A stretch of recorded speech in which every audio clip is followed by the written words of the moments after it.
In today's video, I'm going to show you what all new landlords should know coming up next.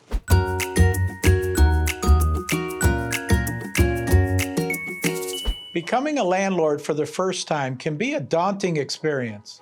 It could be that you're an accidental landlord and want to be successful with your first house to rent by owner. Or you may have purchased your first investment property to earn passive income. Whatever the case, being a landlord is an excellent way to build wealth, if you are willing to do the hard work. Before we get started, make sure that you subscribe so we never miss a video. I have over 40 years experience as a broker, investor, and mentor. I made this channel for the new and experienced investor, those who want to create the life they've always wanted through real estate. First one, treat your landlord role as a rental business. And for this, I always like to use kind of the golden rule. I like to treat people the way I like to be treated.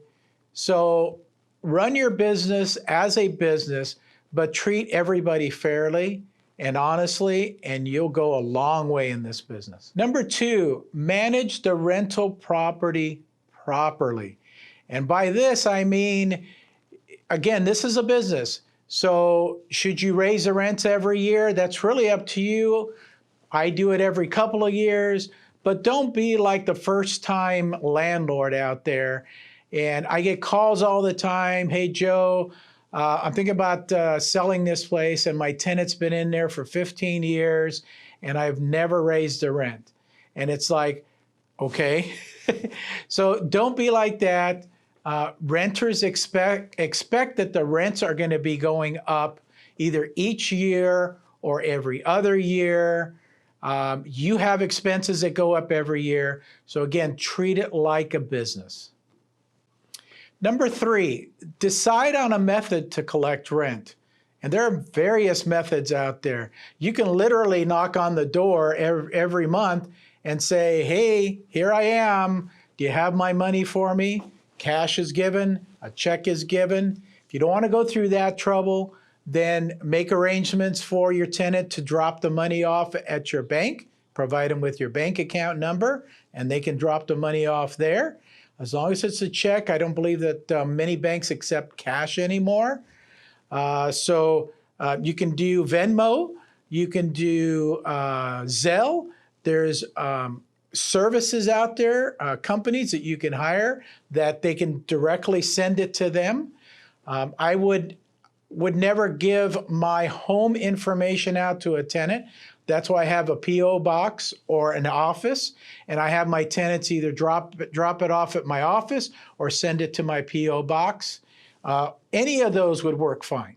You need to decide what works for you. Number four, keep the rental property well maintained. And if the tenant calls with any issues, try to be on it as quick as you can. You know, whatever it is, if it's an electrical plug that's not working or whatever, just, you know, take a little time. If you're handy, go over there and change the electrical plug. If it's something more sophisticated, then you're going to have to get a professional over there. I also do property management, and what I tell my clients is have a home warranty policy. And then this way, when I manage their property, if anything major comes up, I can literally just call the home warranty company. They will send a professional out there to take care of whatever it is. There is a service fee for that, but it's way less expensive in the long run than hiring a contractor, handyman, plumber, electrician for anything that comes up you know, during that rental period. So try to keep the rental place, in as good condition as possible. Number five, and really important, you need to get landlord insurance and require your tenants to get renter's insurance as well. Your landlord policy will cover you. Okay, so we're talking a single family that will cover you for any fire damage.